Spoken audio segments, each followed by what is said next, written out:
Speaker sir, please give me permission to speak in Telugu. It is my mother tongue. With your permission, please.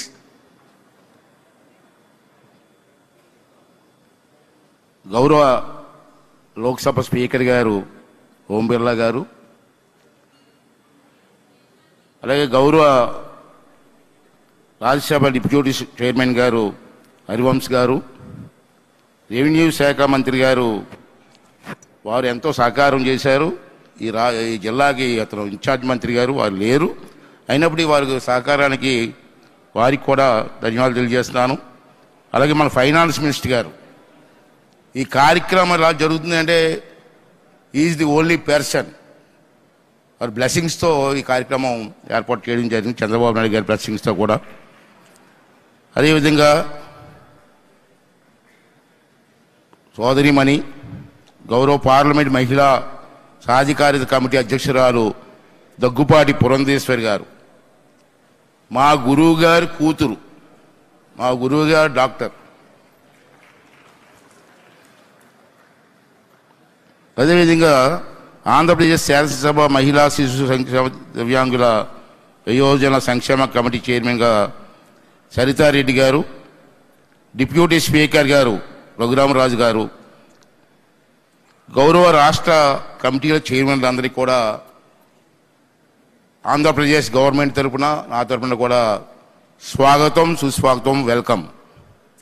దేశంలో అన్ని రాష్ట్రాల నుండి వచ్చేసినటువంటి గౌరవనీయ ఎంపీలకు, గౌరవనీయ ఎమ్మెల్యేలకు, కమిటీ చైర్మన్లకు, రాష్ట్ర కమిటీ సభ్యులకు, సభలో మిత్రులందరికీ నా హృదయ స్వాగతం తెలియజేస్తున్నాను.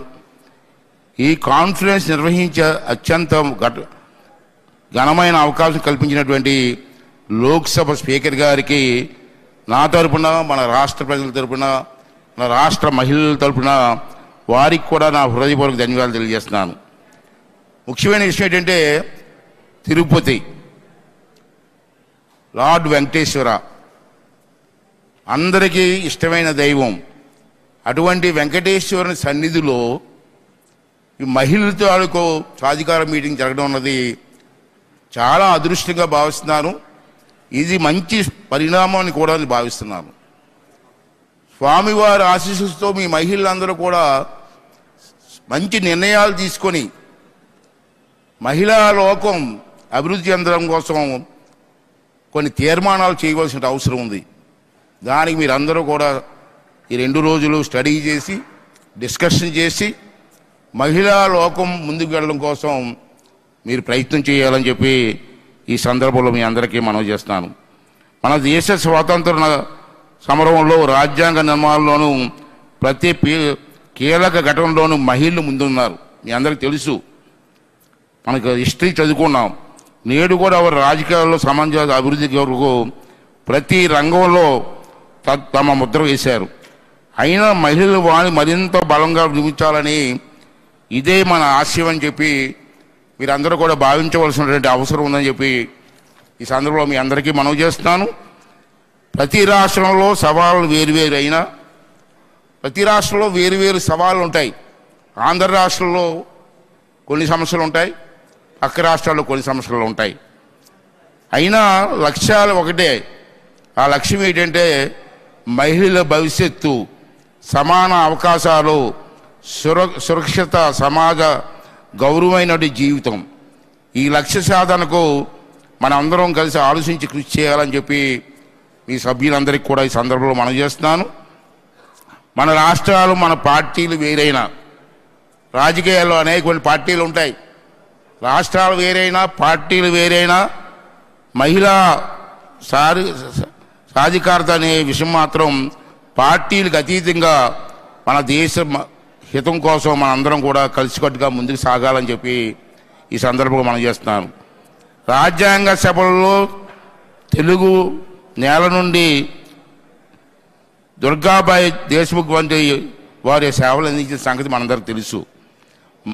మహిళల ఆస్తిలో ఒకసారి నందమూరి తారక రామారావు గారి గురించి మీ అందరికీ తెలుసు. ఏ గ్రేట్ మ్యాన్, స్వర్గస్థులు అయ్యారు. ఈ రాష్ట్రానికి ముఖ్యమంత్రి చేశారు. ఆ విషయం దేశం అంతా తెలుసు.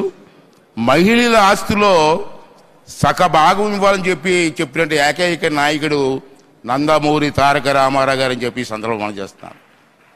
ఒక తండ్రికి కొడుక్కి ఆశిస్తున్నారు, మహిళలకు ఎందుకు ఇవ్వరని చెప్పి వెలుగెత్తి మాట్లాడి చట్టం చేసినటువంటి వ్యక్తి నందమూరి తారక రామారావు గారు.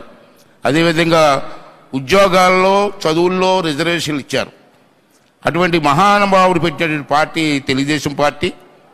అతను అడుగుజాడలో ఈరోజు కూడా మేము నడుస్తున్నామని చెప్పి ఈ సందర్భంలో మీ అందరికీ మనం చేస్తున్నాను. మహిళా శక్తిని సమాజ ప్రగతి శక్తిగా మార్చిన నాయకుడు మన చంద్రబాబు నాయుడు గారు. స్వయం సహాయక బృందాలు SHGS బలోపేతం చేయడం ద్వారా, స్వయం ఉపాధి అవకాశం కల్పించడం ద్వారా, రాజకీయాల్లో మహిళా ప్రాతినిధ్యం ప్రోత్సహించడం ద్వారా ఆయన మహిళా సాధికారత విషయంలో చూపిన దృష్టిని ఈ సందర్భంలో మీరందరూ కూడా ఆలోచన చేయవలసినటువంటి అవసరం ఉంది.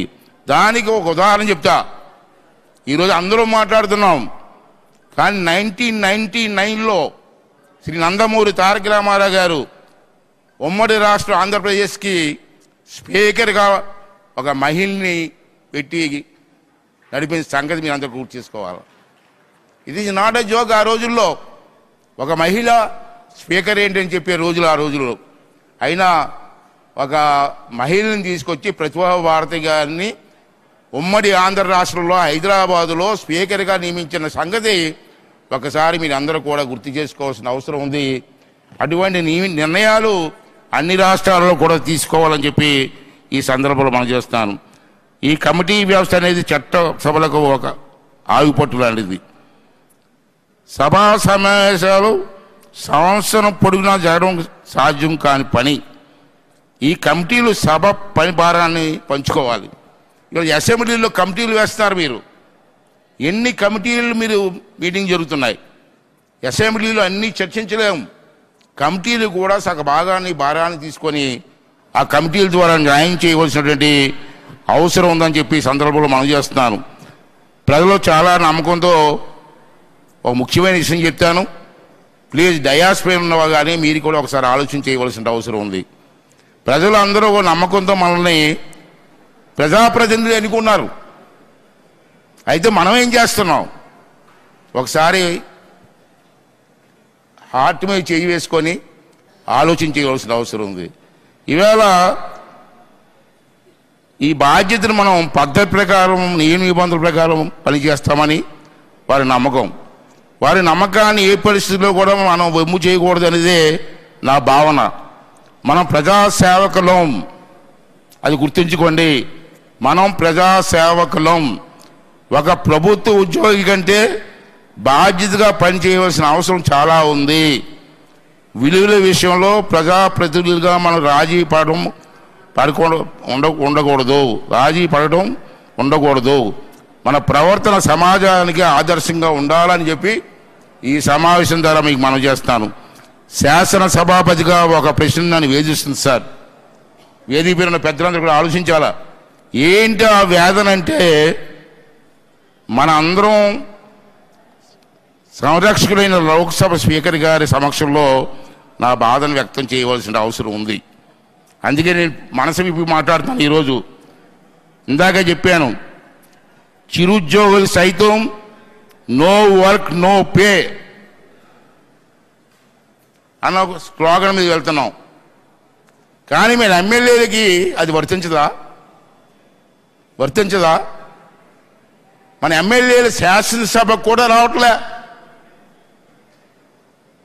ప్రజలు ఎన్నుకొని మా సమస్యలు పరిష్కారం చేయండి మహాప్రభు అని చెప్పి మనకు ఓట్లేస్తే అసెంబ్లీకి రారండి?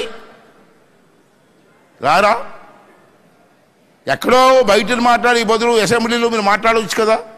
మీ ప్రజా సమస్యలు పరిష్కారం చేయడం కోసం ప్రభుత్వం దృష్టికి తేవచ్చు కదా. ఎందుకు రావట్లేదు అన్నది స్పీకర్ గారు, వేదిక మీద పెద్దలందరూ కూడా పరిశీలించవలసిన అవసరం ఉంది సార్. ఒక ప్రభుత్వ ఉద్యోగి రాకపోతే సస్పెండ్ చేస్తున్నారు, ఎమ్మెల్యేలకు లేదా అండి? అంచేత ఎమ్మెల్యేలు సభకు రాకపోతే ఏం చెయ్యాలన్నది స్పీకర్ గారు సరైన చర్య తీసుకోవాల్సిన అవసరం ఉందని క్లాప్స్ కొట్టండి అమ్మా. కొంచెం ఆంధ్ర వాళ్ళని కట్టండి, తెలుగు వాళ్ళని కట్టండి. Is a main important point. అంటే నేనేమంటానంటే స్పీకర్ గారు కూడా ఆలోచించాలి, పెద్దలు పురంధేశ్వరి గారికి కూడా ఆలోచించవలసినటువంటి అవసరం ఉందని చెప్పి మనం చేస్తాను. అదేవిధంగా నియమ నిబంధనలు ఉన్నా లేకపోయినా మనం ప్రభుత్వ ఉద్యోగుల కంటే ఉన్న ప్రమాణాలతో నడుచుకోవాలి. దురదృష్టవశాత్తు మన ప్రజాప్రతినిధులు ఉన్న విలువల ఆదర్శాలు పాటించడంలో విఫలం అవుతున్నారు. Speaker sir, one more request to you. Please give some instruction to all assemblies in the country. At least House must run at least for a year, 60 days for a year. In the year, 60 days in the year. Why can't we run? In some assemblies, yearly they're running for 35 days, 45 days. It is not correct, sir. At least 60 days for a year. In all states, assembly must to run. That is, please take necessary action and give directions to all assemblies అని చెప్పి ఈ సందర్భంలో speaker గారిని మనస్ఫూర్తిగా కోరుకుంటూ, ఒకసారి మా గురువు గారిని తలుచుకోవాలమ్మా. ఇప్పుడు మీరందరూ కూడా మహిళలు అని మాట్లాడుతున్నారు. పురంధేశ్వరి గారు వీళ్ళందరూ కూడా, మా అన్నగారు ఎప్పుడో అన్నారు మహిళల గురించి. ఉమ్మడి కుటుంబం సినిమా చూడండి ఒకసారి. లేచింది మహిళా లోకం, దద్దరిల్లింది పురుష ప్రపంచం అని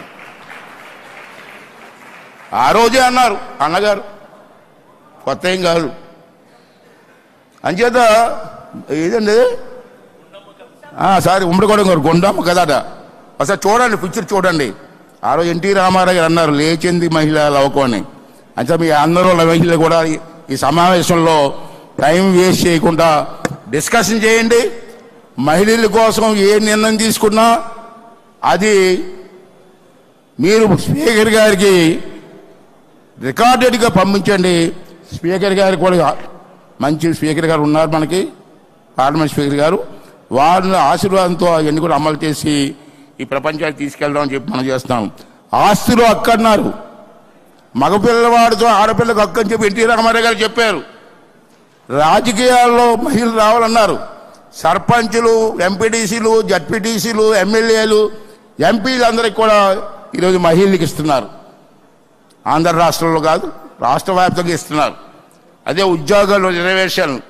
మరొక విషయం, ముఖ్య విషయం, మన ఆడపిల్లలు చదువుకోవాలని చెప్పి ఇదే తిరుపతిలో పద్మావతి మహిళా యూనివర్సిటీ పెట్టే ఘనత నందమూరి తారక రామారావు గారిదని చెప్పి ఈ సందర్భంలో మీ అందరికీ మనం చేస్తూ, ఈ సంవత్సరం మనకు 60 days అయినా అసెంబ్లీ నడవాలని చెప్పి లెజిస్లేటివ్ అసెంబ్లీ మినిస్టర్ గారు ఇక్కడే ఉన్నారు, మిస్టర్ కేశవ్, ప్లీజ్ కైండ్లీ.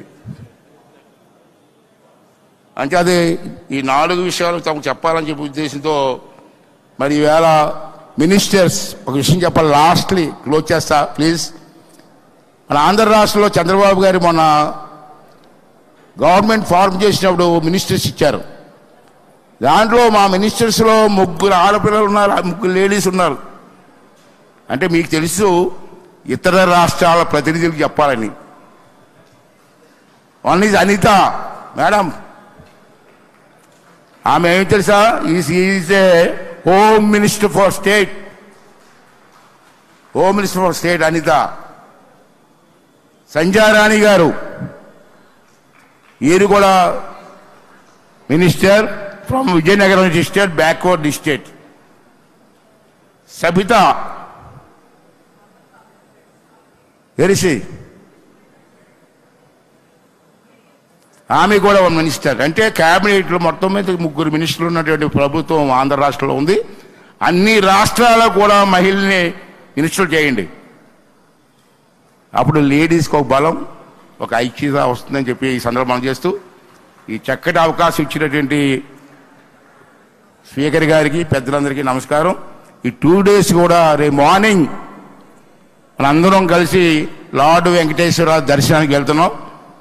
ఆ టైమింగ్స్ అవి చెప్తాం, మీరు అందరూ కూడా కోఆపరేట్ చేసి వెళ్తే చక్కటి దర్శనం ఏర్పడుతుంది.